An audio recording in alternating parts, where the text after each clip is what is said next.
The look on my son's face that morning. I'll never forget it. He stood at the edge of my study, shoulders squared, jaw tight, the kind of posture a man wears when he's ready for a fight he believes he's already won. The air between us felt heavy, thick with something colder than anger, expectation. He thought he was coming to collect his inheritance. He didn't know he'd already lost it. The envelope lay on the desk between us, my handwriting on it steady, deliberate. Sunlight slipped through the curtains, slicing across his face, revealing the disbelief that was quickly giving way to fury. He had found out, finally, about the 10 rental homes, the shopping plaza, and the villa in Silicon Valley. The empire his mother had built in silence. The empire I had kept hidden all these years. For a moment, neither of us spoke. You could hear the second hand of the old wall clock tapping away the silence, marking every second that passed between father and son, truth and betrayal. Then he said it, his voice trembling, not from pain, but from pride wounded beyond repair. Why, Dad? Why would you keep something like this from me? From your own son? I looked at him, seeing not the little boy who once sat on my lap, asking how the world worked, but a man carved by greed and entitlement, traits I had prayed he'd never inherit. My chest tightened. The moment had come, the one I'd feared and prepared for. I stood slowly, walked to the window, and watched the light fall across the garden she'd planted before she died. The same garden where she'd made me promise to protect what she'd built, from strangers, and if it came to it, from our own blood. He asked again, louder this time. Why did you hide it from me? I turned to him, met his eyes, and said the words that froze him in place. Because I wanted to see who you'd become without it. And in that instant, the silence that followed spoke louder than any apology could. If stories like this one stay with you long after they end, please subscribe right now, it helps more people find them. Now, let me tell you what really happened. Grief is a strange companion. It doesn't shout or demand, it sits quietly, waiting for you to notice it. After Helen passed, the silence in our home became unbearable. Every room still carried her scent, lavender, old books, and the faint trace of her favorite tea. Her laughter lingered in the walls, and every echo reminded me of the life we'd built together, one that ended too soon. She'd been my wife for 37 years. We met when we had nothing, two dreamers with worn-out shoes and big plans. Together we built everything, brick by brick, never realizing how much she'd been building behind the scenes even when I thought I was the provider. That realization would come much later. The day she slipped away, I sat beside her hospital bed, holding her frail hand. She looked peaceful, but her eyes held that same quiet determination that had carried us through life's storms. Promise me something, she whispered, voice thin but steady. If anything happens to me, protect what we built. Not everyone understands the value of quiet work. Even our own might forget. I frowned. Helen, what are you talking about? She smiled weakly. You'll understand when it's time. Her hand went still a few hours later. I remember the nurse closing her eyes, the monitor flatlining, and the world losing its color. The funeral was small, just how she wanted it, no flowers, no spectacle, just family and close friends. My eldest son, Daniel, stood beside me, stiff and impatient, glancing at his watch as though grief had a schedule. My youngest, Lily, cried quietly, clutching her mother's favorite brooch. After the service, Daniel pulled me aside. Dad, Mom had some savings, right? Stocks, or something. We'll need to start sorting things out. I remember looking at him, the impatience in his tone slicing through my already broken heart. Your mother isn't even buried a day, and you're thinking about money? He shrugged. Someone has to handle it. You're not getting any younger. That was the first time I saw it, that flicker of greed, buried behind the guise of responsibility. I brushed it off, telling myself he was just trying to help. But Helen's words began to echo in my head, even our own might forget. A week later, her lawyer, an old friend named Bernard, called. Robert, he said gently, Helen left something for you. She wanted you to see it privately. When I arrived at his office, he handed me a sealed envelope with her handwriting on it. Inside were a letter and several property documents. As I read through them, my knees went weak. She'd built an empire quietly over the years, 10 rental homes scattered across town, a shopping plaza under a holding company, and a villa in Silicon Valley that she'd purchased 5 years before her death. Bernard smiled when he saw my face. Your wife was sharper than most men I've known. She invested every extra penny you brought home. She said it was for the future, for the family, but only when they're ready. My hands trembled. She never told me any of this. She wanted to protect you, he said. And maybe test them. That night, I sat alone with her letter, reading it over and over. Robert, if you're reading this, I'm gone. You've always been too kind, too trusting. Our children need strength now, not softness. Keep this between us for as long as you can. What we built is not meant to spoil them, it's meant to shape them.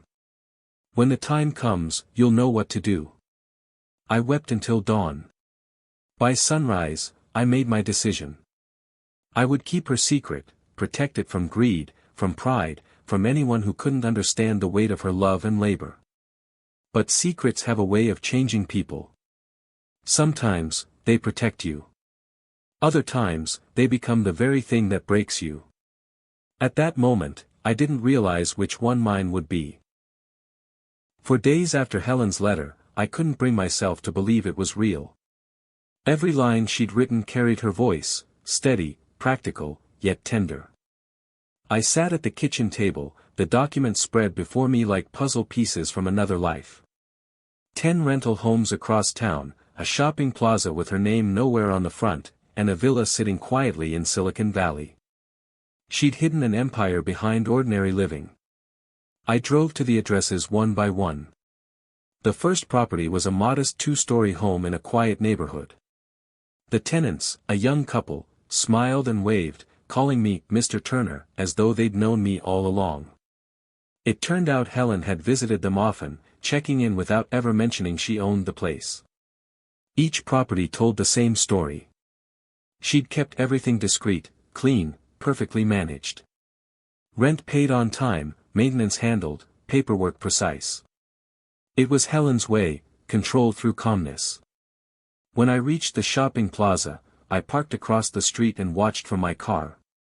A row of shops buzzed with life, a bakery, a bookstore, a small flower shop. I noticed the florist had named her place Helen's Garden. My throat tightened. I walked in, pretending to browse. The owner, a middle-aged woman, smiled warmly. Your wife was a wonderful person, she said softly. She helped me open this shop when no one else would. She said everyone deserves one good chance. I could barely answer. Helen had always believed in people. Even in her final act, she was still giving. By the time I reached the villa in Silicon Valley, I'd driven 6 hours in silence. The house sat on a hill, elegant but unpretentious. Inside, everything felt untouched, dustless, preserved. Her touch was everywhere.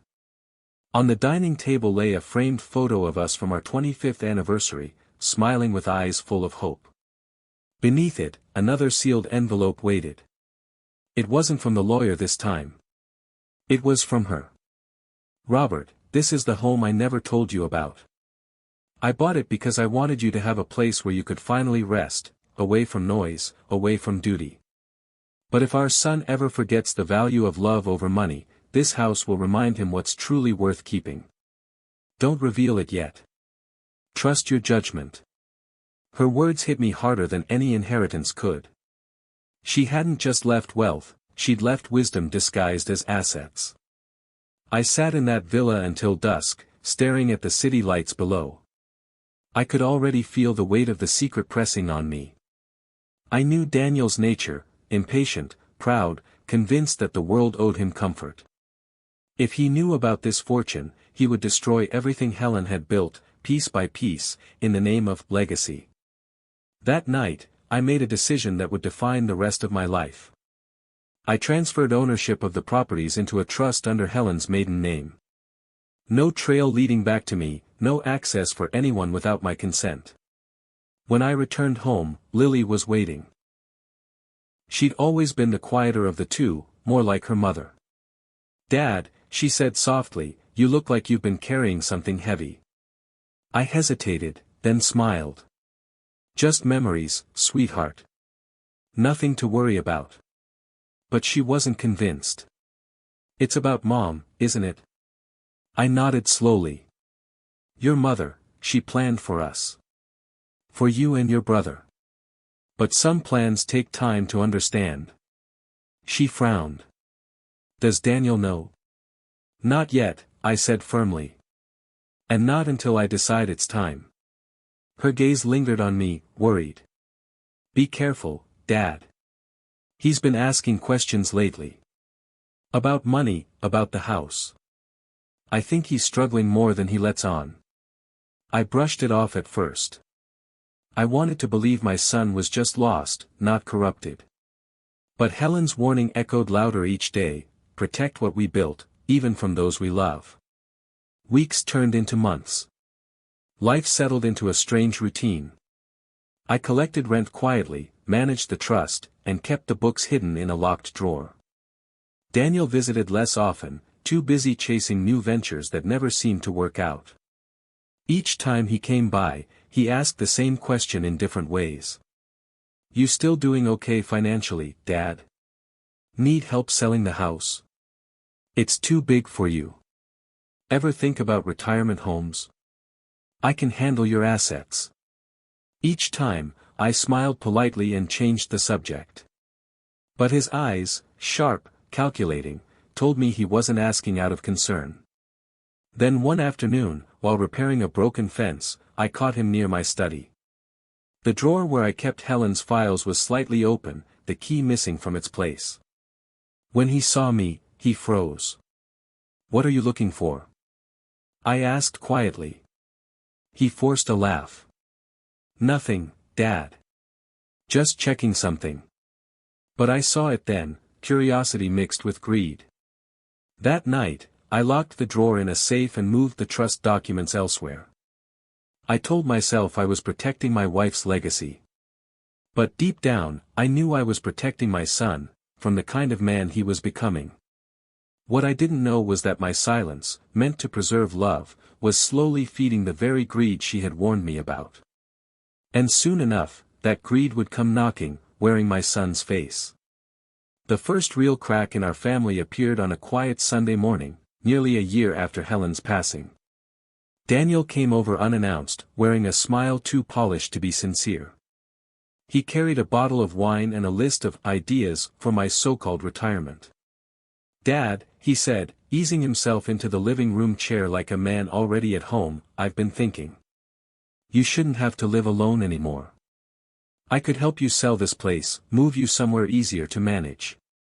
Maybe a nice apartment near the city." I sipped my coffee slowly, watching him. "And what about the house?" He smiled faintly. "We could reinvest the money. I've been working on a few business deals, profitable ones. You could be part of it. Mom would have wanted the family's money to grow, right?" There it was. His first real attempt. Smooth, persuasive, wrapped in concern but rooted in greed. Helen's warning flashed through my mind. "Your mother would have wanted peace," I said quietly. "Not profit." His jaw tightened. "You've never understood how the world works, Dad. Money sitting idle loses value. If you just trust me." "I did trust you," I cut in. "When you were young. When I hoped you'd grow into a man your mother would be proud of." That silenced him. He stood abruptly, muttered something about stubborn old pride, and left without finishing his wine. From that day on, our conversations grew shorter and colder. Each visit became a negotiation disguised as a family dinner. He'd bring gifts, expensive watches, fine suits, but every gesture carried a price tag. And when I didn't give him what he wanted, the warmth in his eyes would vanish. Lily noticed too. "He's not himself anymore," she said one afternoon as we sat on the porch. "He's chasing something he can't hold on to." "He's chasing ghosts," I murmured. "One's made of gold." The distance between us widened with each passing month. Daniel's business ventures failed one after another. He blamed bad partners, market crashes, never himself. When I offered quiet advice, he called it old-fashioned thinking. When I offered help, he called it pity. The final straw came on Helen's birthday. Lily and I had placed fresh flowers by her portrait, lit a candle, and shared stories about her laughter and stubborn kindness. Daniel arrived late, his tie loose, his face tight with frustration. "Still lighting candles for her," he muttered. "She's gone, Dad. Maybe it's time you stopped living in the past." Lily's eyes flashed. "Show some respect." He scoffed. "Respect doesn't pay bills. Sentiment doesn't build a future. You two can keep living in memory, I'll deal with reality." He stormed out before I could speak. The door slammed so hard the candle flickered out. That night, I sat alone in Helen's old chair, the silence pressing down like a confession. Somewhere along the line, I had lost my son. Not to death, but to greed, the quiet kind that rots a man's soul while convincing him he's being practical. Weeks later, I received a letter from Daniel's bank. It was a request for a co-signed loan, one he'd applied for using my name as guarantor. I never signed anything, yet there it was, my forged signature at the bottom of the page. I went cold. When I confronted him, he didn't deny it. "I needed capital," he said, eyes defiant. "You've got assets sitting around. It's not like you're using them." "I'm using them to keep my word," I replied. He laughed bitterly. "To who?" "Mom." "She's dead, Dad. You're protecting ghosts while your own son struggles." "She's gone," I said quietly, "but what she stood for isn't." He looked at me with something darker than anger, disgust. "You've lost your mind." "No," I said, stepping closer. "I've just learned what love costs, and what greed destroys." He left again, slamming the door behind him. After that, weeks turned into months of silence. No visits. No calls.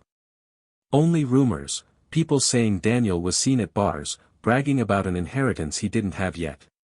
One evening, I found a notice slipped under my door. A property agent's card, with a handwritten note. "Interested buyers for your home, call me. Your son said you're ready to sell." That was when I knew. Daniel wasn't waiting for my death to claim what wasn't his. He was preparing to take it while I was still breathing. I folded the card and set it on the table beside Helen's letter. She'd warned me. And now, her warning had become prophecy. I stared out into the night and made myself a promise. If my son wanted to test how much of his mother's spirit lived in me, he was about to find out. Years have a way of softening pain, or so I thought. But some wounds don't fade, they harden, like stone buried under years of silence. After that night with Daniel, I stopped expecting reconciliation. I poured my days into quiet work, maintaining the rentals, visiting tenants, keeping Helen's trust alive. Her presence lingered in everything I did, as if watching from somewhere unseen. I kept to a modest life. Same old pickup truck, same creaking porch swing, same house filled with her laughter that refused to die. I could have moved into the villa in Silicon Valley, lived surrounded by comfort and glass walls, but comfort never suited me. I preferred the familiar ache of honesty to the luxury of pretense. Meanwhile, Daniel's world began to crumble. Word spread that his ventures had failed again. The market turned on him, partners pulled out, and debts piled up. He never called. Not once. But I saw his name in local reports, always tied to some failed investment or lawsuit. One day, I found him waiting on my porch. He looked older, thinner, his confidence replaced by exhaustion. "Dad," he said, his voice softer than I'd heard in years, "I need help." I offered him a seat. He didn't take it. "Just a loan," he continued. "A small one. Enough to get things back on track." "How much?" I asked. 200,000. I nearly laughed, not from amusement, but disbelief. "Daniel, do you hear yourself? I live on pension and rent checks. Where do you think that kind of money comes from?" He shifted, avoiding my eyes. "You have assets, Dad. You could refinance or sell something.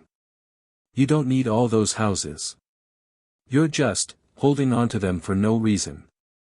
There it was again, the tone that carried both entitlement and accusation. "I'm holding on to them," I said, "because your mother built them. They're her work, her legacy. And they're not for sale." He clenched his fists. "Then you're choosing the dead over the living." I looked at him carefully. "No, son. I'm choosing values over vanity." He left without another word, but I saw the anger in his shoulders. The kind of anger that festers when pride meets desperation. After he was gone, I walked through the garden Helen had planted years ago. The flowers were fewer now, the soil harder. Still, a few petals clung stubbornly to life. I understood then, some things survive not because they're strong, but because they refuse to give up.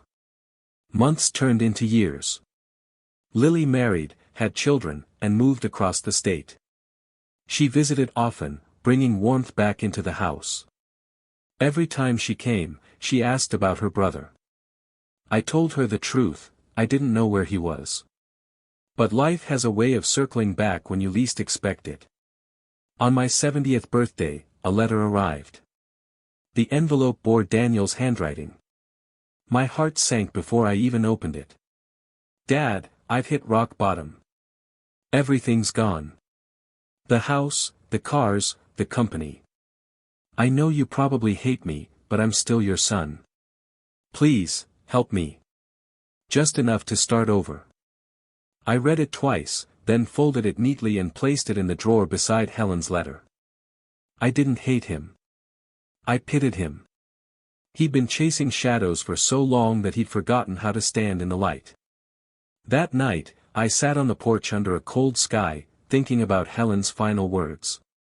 Protect what we built. She hadn't meant the buildings, the accounts, or the investments. She meant integrity. The one thing money could never replace. I could have forgiven Daniel easily, sent him a portion of the estate, even rewritten the will. But forgiveness isn't charity. It's earned through change, not need. So I waited. I watched. Years tested both of us. I aged quietly, content in solitude. Daniel disappeared again, swallowed by his own failures. And though part of me still hoped he'd come back different, another part knew he never would, at least not until something forced him to face himself. What I didn't know then was that fate was already preparing that reckoning. And when it arrived, it wouldn't just test his character. It would test my promise to Helen. Because the time was coming when silence would no longer protect us. It would have to speak. It began with a phone call from a tenant, a kind woman who managed one of the rental homes for me. "Mr. Turner," she said hesitantly, "a man came by today, said he was your son. He wanted to discuss selling the property. He said you'd given him permission." My hand tightened on the phone. "Selling?" I repeated. "Yes, sir. He even had documents. They looked official." I thanked her and hung up, my pulse pounding in my ears. For years, I'd managed everything quietly, kept every file locked away.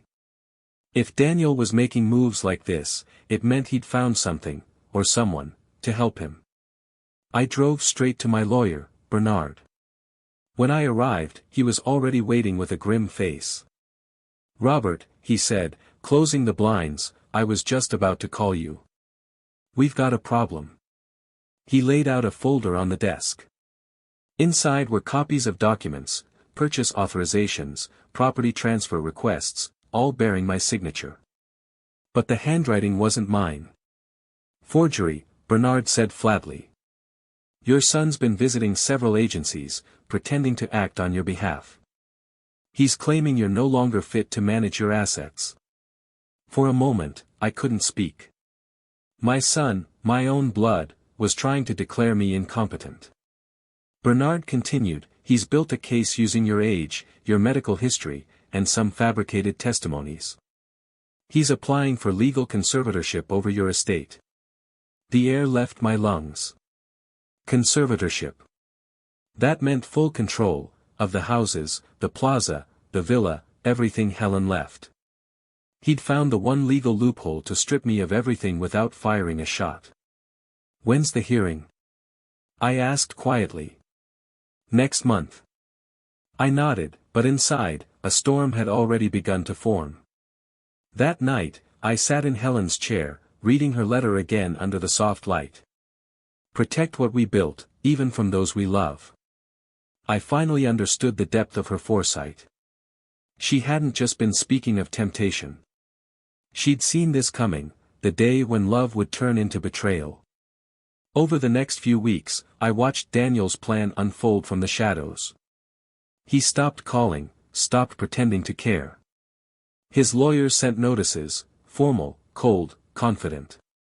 The same boy who once begged me for help was now building a case to take everything I owned. But what Daniel didn't realize was that I had learned from his mother, the art of quiet preparation. While he was drafting petitions, I was gathering proof. I had the tenants' testimonies, Bernard's statements, and video footage from one of the property offices showing Daniel presenting false IDs. Piece by piece, I built my own defense.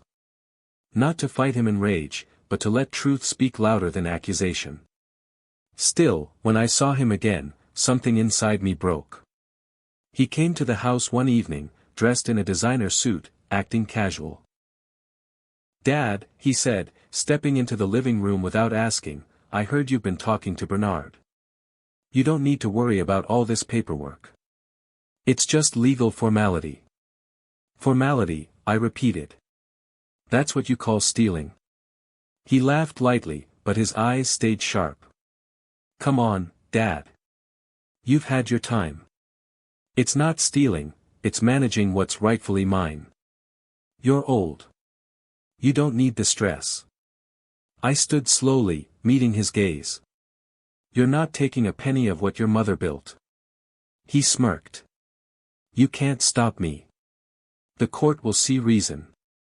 You're a 70-year-old widower with declining health. They'll believe me. I felt something shift inside me, not anger, but resolve. Maybe they will, I said quietly. But you've forgotten something important, son. I've spent my whole life fixing broken things. And I'm still good at it. He looked confused, almost amused. What's that supposed to mean? You'll find out soon enough. He left that night certain he'd already won. I let him believe it.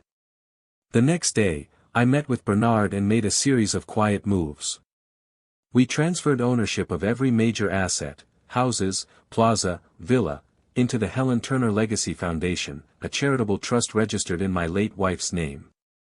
I retained administrative control, but legally, none of it was in my personal possession anymore. By the time Daniel's lawyers filed the court motion, I was no longer the owner of anything he could claim. A week later, he came storming into my house, waving papers. What did you do? He shouted. I checked the records, everything's gone. You transferred it all to some damn foundation. I looked at him calmly. I did exactly what your mother wanted. Her work will go to those who need it, not those who'd waste it. He slammed his fists on the table. You think this is justice?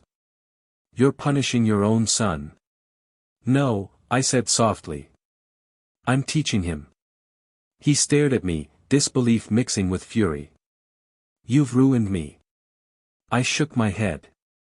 You ruined yourself the moment you put greed before family. He left in silence, and this time, I didn't watch him go. That night, I poured myself a cup of Helen's favorite tea and sat by the window. The city lights flickered in the distance, and for the first time in years, I felt peace. But deep down, I knew this wasn't the end. Men like Daniel don't learn from loss, they look for new ways to win. And I had no doubt he'd try again. The question was, how far would he go before he realized he'd already lost everything that truly mattered? Days turned into weeks after Daniel's outburst, and the silence that followed was heavier than anger. I thought he might finally reflect, realize what he'd done, but deep down, I knew better. My son had always mistaken silence for surrender. Then one morning, Bernard called. "Robert," he said carefully, "you might want to sit down." Daniel said it again. I closed my eyes. What now? He's contesting the foundation transfer. Claims you were manipulated, mentally unfit when you made the decision. A bitter laugh escaped me. He's trying to prove I'm insane now. Bernard sighed. He's desperate. But there's more. He's been contacting the tenants, trying to convince them the trust isn't legitimate. He's threatening lawsuits if they keep paying rent to the foundation. That was when something inside me shifted. Not from anger, but disappointment so deep it felt like grief all over again. That night, I opened Helen's last journal, the one she'd kept hidden in her sewing cabinet. Her handwriting danced across the pages, steady even near the end. One entry stopped me cold. If he ever forgets his heart, remind him not with anger, but with consequence. Some lessons need to be felt to be understood. I traced those words slowly, the ink faded but her voice still alive. For the first time, I realized Helen had never wanted me to protect the wealth itself, she wanted me to protect the values behind it. And I had failed. I had been shielding Daniel from consequence instead of letting him meet it. It was time to stop protecting him from himself. The next morning, I called Bernard. "Prepare everything," I said. "I want the foundation made public, transparent records, full reports. Let the world see what Helen built and how it's being used." He hesitated. "Are you sure? That means opening everything to the press." "That's exactly what I want." Within a week, the Helen Turner Legacy Foundation went public. Articles flooded local papers, stories of the scholarships, the free housing for widows, the education fund for underprivileged children. The truth spread faster than Daniel's lies ever could. But the real moment of reckoning came a few days later when he showed up at my door again.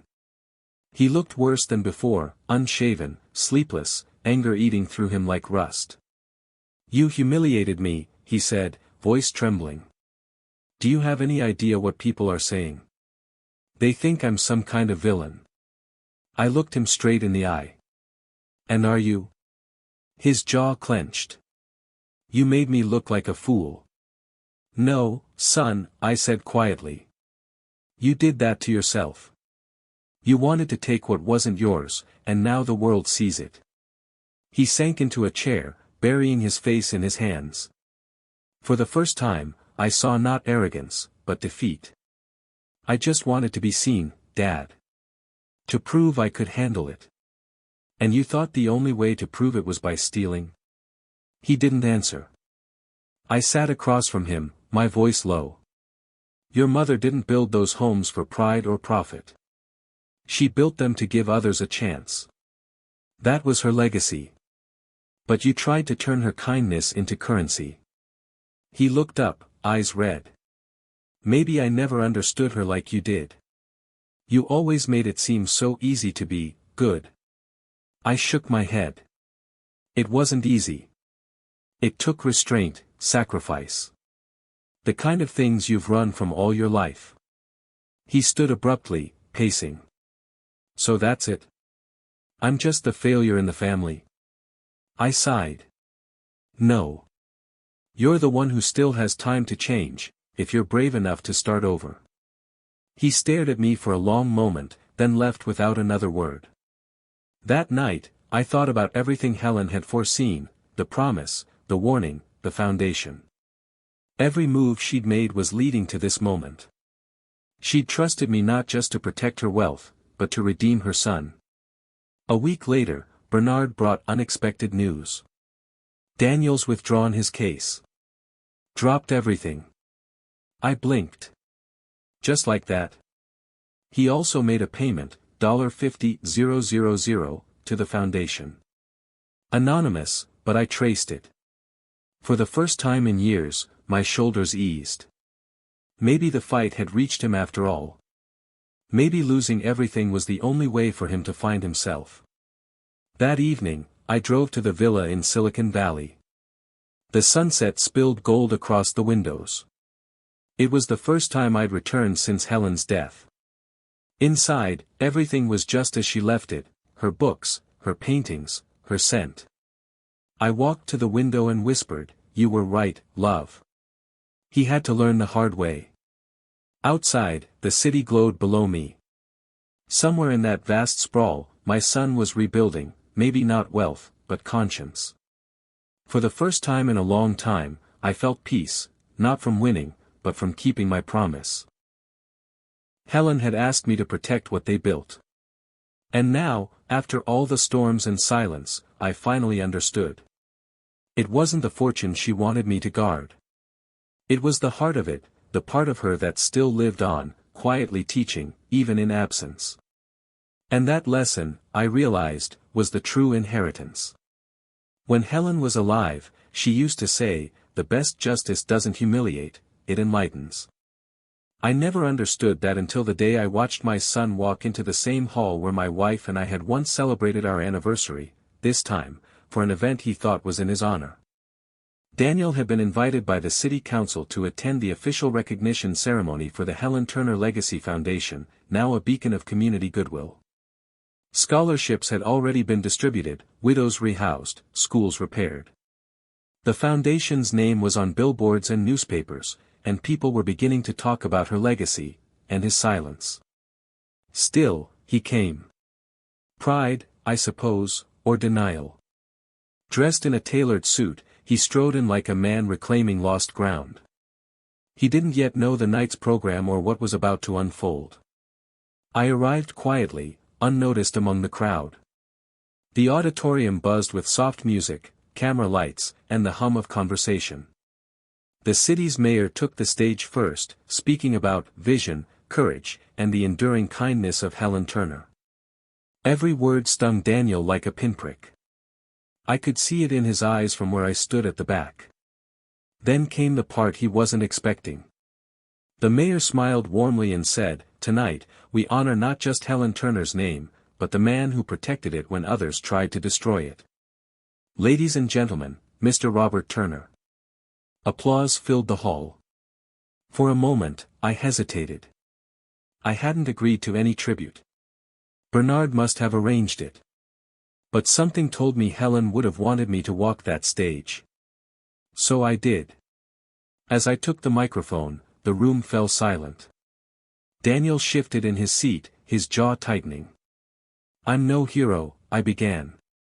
"I'm just a man who kept a promise. My wife, Helen, believed that love without action is just sentiment. So she built her legacy in silence, not for power, not for pride, but for people she would never meet. When she left us, I made her a vow, to protect what she built until it could stand on its own." I paused, scanning the faces before me. But protection comes with pain. There were those who thought this legacy was a pile of gold to be claimed, not a responsibility to be honored. And in trying to own it, they nearly destroyed it. The room held its breath.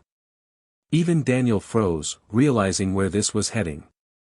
I continued, voice steady. "But the truth has a way of surviving lies. Today, the Helen Turner Foundation isn't owned by anyone, it belongs to the very people it was created for. That was Helen's real gift."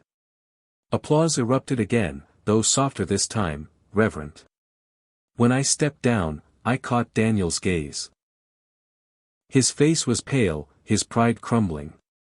He left the hall before the ceremony ended. I followed him outside. He was standing near the parking lot, hands clenched at his sides, staring at nothing. "You planned that," he said bitterly. "You wanted to humiliate me." I shook my head. No, son. I wanted you to understand. Understand what? That I lost everything. No, I said quietly. That you never needed to chase what was already yours. He turned sharply. Yours? You mean hers? You never trusted me, Dad. You never believed I could carry her legacy. I believed, I said, you needed to earn it first. His voice broke, frustration spilling into anger. And now what? You get to be the hero, and I'm the villain. I stepped closer. No heroes.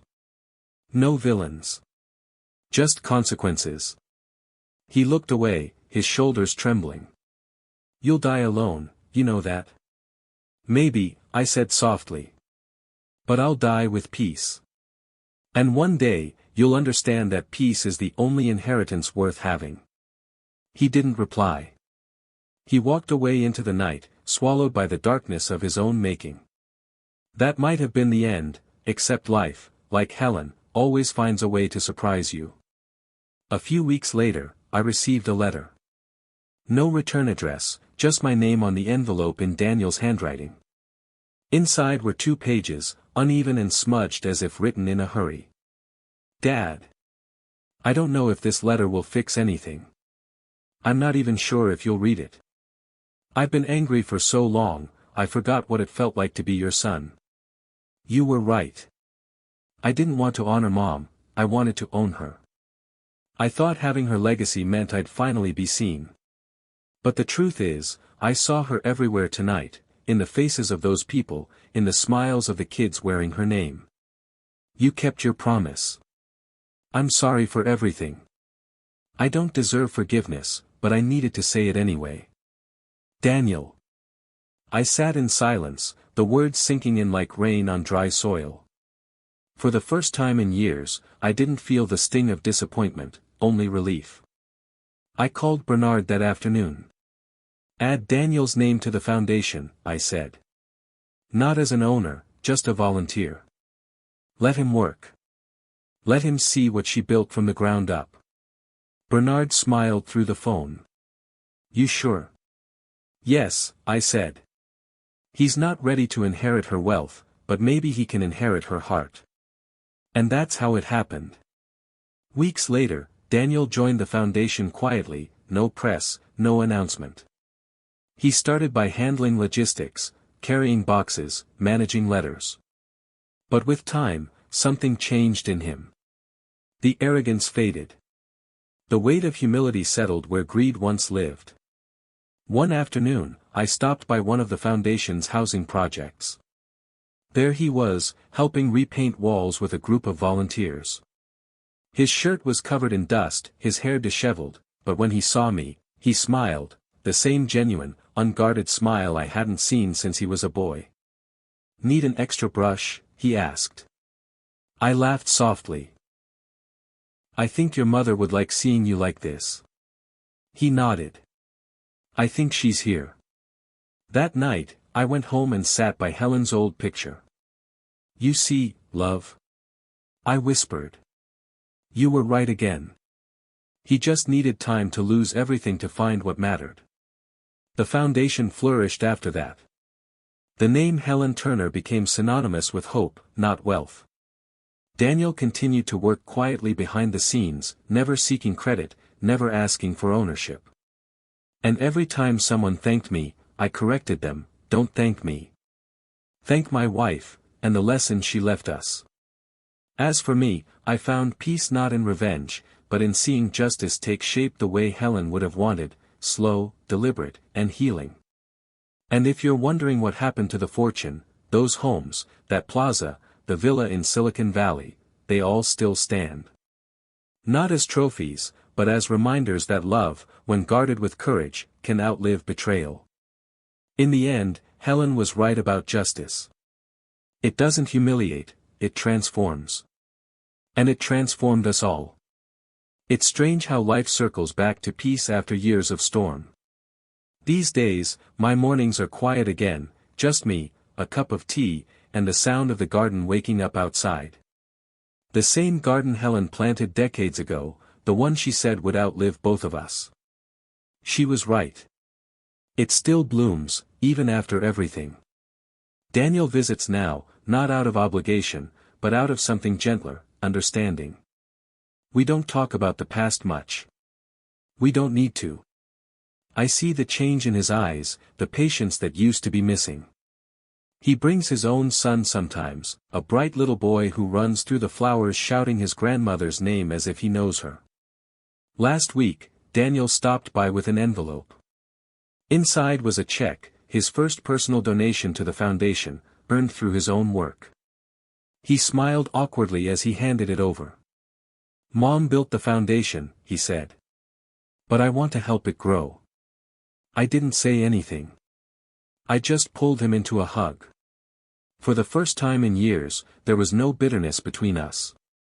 Just the quiet, familiar warmth of family, the kind Helen had spent her life protecting. Looking back now, I understand that none of this was about money. Not the fortune, not the properties, not even the villa she left me. It was about legacy, the kind that can't be measured in numbers. Helen had seen what I couldn't, that love must sometimes hide behind silence, and justice doesn't always come from anger. I kept my promise to her. I protected what she built. But in doing so, I also discovered what she'd really left behind, not just wealth, but wisdom, disguised as loss. Now, when I walk through the plaza or visit the families helped by the foundation, I feel her everywhere, in the laughter of children, in the calm faces of those who finally have a home. And I know she'd be proud. If stories like this one remind you that true inheritance isn't money but integrity, and that sometimes silence can be the loudest act of love, then please, subscribe to the channel right now. Because there are more stories like this, of love, loss, and quiet justice, waiting to be told.